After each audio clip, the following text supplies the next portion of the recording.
Ah, yes, the noise. Who could forget such an exquisite rat bastard that is the noise?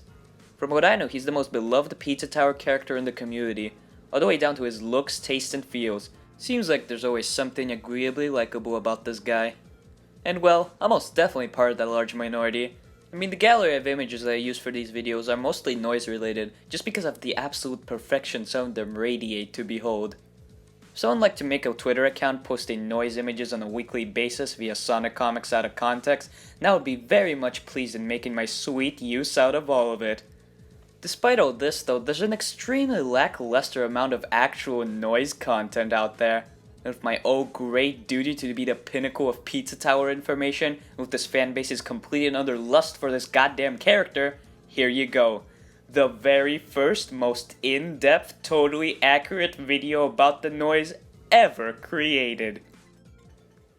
Before talking about the noise himself though, I'd like to go into the origins of what he's actually based off of, that being Papa John's later canned mascot, the Noid. Now I know what you're thinking. What the fuck is this thing? Well, according to Wikipedia, he's clad in a red tight rabbit-eared bodysuit with a black N inscripted in a white circle on his chest.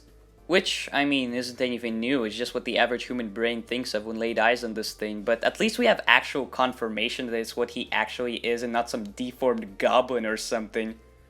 Back in the 1980s, he mostly appeared in several advertising campaigns proving just how utterly superior Mark's Pizzeria was, with the Noid's main characteristics being that he hates pizza.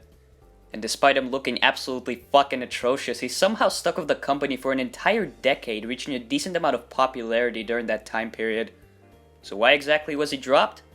Well, many cases point to this paranoid asshole threatening the employees in the restaurant to be the reason, but this is actually not the case, as it was due to a lack of promised safety delivery driving seen in most Noid advertisements, coupled with the mascot being too old to stay for an entire generation. Another thing I'd like to mention is that he received his own video game published by Capcom on the NES titled Yo Noid. The game itself is pretty shitty, it's what you'd expect to come out of the time, only made to promote the Little Caesars brand and such. The most interesting aspect about it though is that 3 years ago it got a fan-made 3D sequel only existing for parody of course. The game's free on itch.io, but I wasn't actually able to play it because it uses Unity, which is a lot of downloaded and far gone material to even try running the games that use it.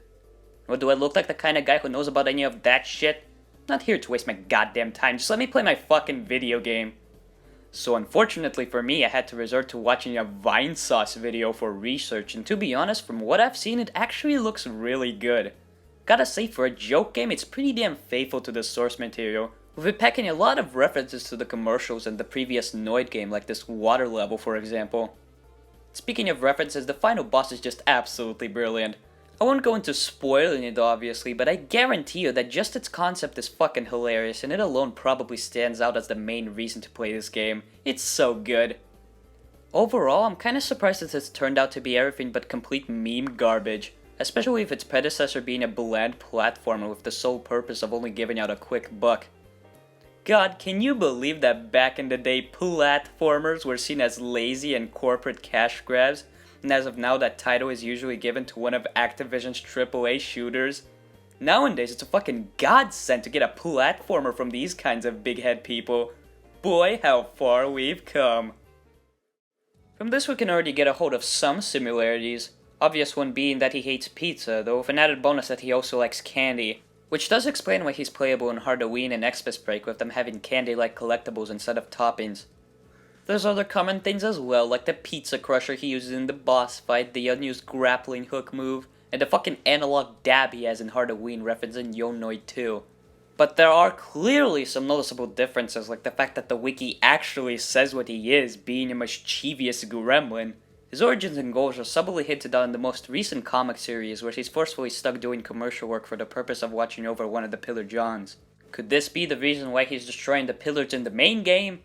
I don't know. As since the comic's in development right now, there really isn't any indication whether this takes place before or after the events of the game. I've always wanted to do a video on these comics once they're done, but I slowly moved away from the idea because of the realization that they probably wouldn't have enough content for an entire analysis. But at the same time, character inclusions like Mr. Incognito over here tell me otherwise. Who knows, the plot might pull a fucking Evangelion or something similar. I didn't actually watch Evangelion, because unlike you other Pizza Tower nerds and Cyber Show, I'm not a fucking weeb. I actually do something with my life, like going on jogs and other things. But in topic of the comics, I feel like this question in particular has to be answered. Is the noise gay? Answer? Hard yes. Reason why he's foiling with Peppino though is just seemingly for his own amusement. Either that or he has some personal agenda against chefs with him hating pizza and all. And to get the elephant out of the room, Noisette, said to be Noise's girlfriend. Not much is known about her. She only makes a singular appearance in one of the non-plot related comics, and once again it's a part of Noise's collection of taunts. But it is made very apparent that she's supposed to be even more of a nuisance than the Noise himself. I digress that she'll later on get a grander role in the final game, but as of now she's nothing more than a still image. That along with King Noise, who was supposed to be a third playable character instead of the vigilante but was later scrapped. And something I find more interesting and frankly more confusing is the Noise Goblin. What is it? Why is it noise related? Truth be told, I have no fucking idea. In the wiki it said that there's a noise village that worships pizza, but barely anything is known about it. So is the noise like an outcast from that village? Would make sense, but are we even talking about the same species? These are goblins. Noise is already pre-established to be a gremlin. Is there some fucked up breeding issue that happened, or is it mechanical? God damn it, PTG, if you're gonna put shit like this in the game, then at least explain it properly. Otherwise, complete loser nerds like me are just gonna question their sanity thinking about this abominable creature and its existence. For fuck's sake, I don't wanna think this hard, it hurts my premature baby brain. Believe me when I said I'm gonna go on a fucking rampage if this doesn't get resolved in the final game. I swear it. But whatever. His first in-game appearance was of course way back in the early test build in a slightly lengthy cutscene activating the escape sequence, and it will from then on be the main source of escape sequences in general until the Sage demo and or Golf. And though while I love it to bits, I can definitely see the reasons for why it was removed. With a game of 5 worlds and 27 levels, it get pretty annoying seeing this in every single one. Most importantly, since it can't be used in any creative ways, with it basically being a glorified cinematic. And his first playable appearance was in the Golf demo as an added reward for completion's sake. There, he got some design changes to make him overall more easier to animate, and most importantly, it was skateboard Noise. You see, before the Noise had a completely unique and different moveset, he was basically just Peppino but a little more slippery than usual. This doesn't sound like anything too sporadic, but trust me, it makes such a difference when you actually start playing. His dash especially is such a pain in the ass to deal with. He doesn't have a short, condensed dash like Peppino does. After a single dash, it just doesn't stop moving, and the only way to make it short is to do a very quick and precise dash and jump, which can get pretty annoying, mainly in the stupid fucking goblin section in Hardoween. But alas, Xmas Break would be the last appearance of this form's entirety. Yes, there's ways to accidentally activate it from a boost pad and a turn after a charge tackle, but until the mansion level gets reworked, this move will from now on count as being officially unused. May God bless this fabled unend skateboard form. Rest in peace. Now in terms of unused content, there surprisingly isn't much. I've already briefly and sort of cluelessly mentioned these 3 moves in the boss fight in my mods video, but I might as well just go over them here. The Cape Glide is basically just a double jump except it makes you descend at a slower pace. Kinda neat, but also don't really see a point since now the Noise can just fucking fly everywhere. Though oddly, the double jump is still formally present but is replaced by it being a jetpack instead. The washing machine was originally going to be a gimmick in the freezer but was scrapped because it was fucking useless, only used in specific areas where metal blocks could be destroyed.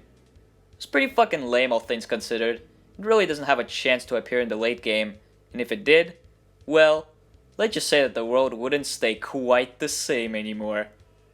To be frank, I did explain the bomb move in a basic amount of detail last video, but my dumbass didn't think to mention this was also a Patreon move. There it could actually kill enemies and destroy metal blocks, which is nice, but it was removed in return for giving the Noise's grab back. Now technically the Noise boss isn't considered to be unused yet, but I don't know, I really don't see it coming back in the final build. There might be some references to the setup or similar attack patterns, but I just find this to be pretty outdated compared to the cool shit we have now. The boss itself consists of 3 separate phases, all being the same thing but with mild difficulty progression. Phase 1 just has him jumping around, Phase 2 he gets a helmet so that you wouldn't stun him, and in Phase 3 he sends out shockwaves. Once you're done, you're unable to exit the arena, so best course of action is just to restart to the main menu. Okay, now I might as well elaborate on that grappling hook move I mentioned earlier. Yes, just like the Noid's yo-yo, the Noise was at some point planned to be able to use a grappling hook for the use of swinging on walls and grabbing ledges. To be brutally honest, that sounds fucking badass and totally something that the Noise would have in his possession, but due to the move being too buggy to implement, it sadly had to be cut. No sprite animations were made at the time of the move's development, but apparently it was going to reuse some sprite work from the washing machine move, which is just strange on all levels no matter how you look at it. This is definitely a move that I would honest to god love to see return. Probably not with the Noise, but with another playable character most likely. Maybe once Pizza Tower finally comes to Steam and gets a 12 out of 10 rating from some unknown game journalist website or whatever, Pizza Tower guy may finally get up his ass and start hiring more coders for Weenie Cop HD or Monkey Game 2. But only time will tell. And to end this wonderful and totally intellectual piece of content, I would like to give out one last memorial to the glorious form of skateboard noise.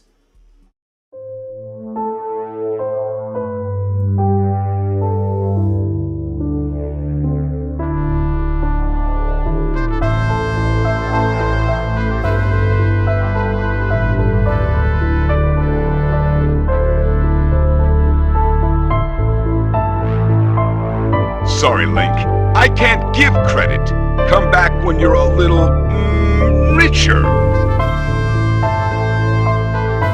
What you just said is one of the most insanely idiotic things I have ever heard. May God have mercy on your soul.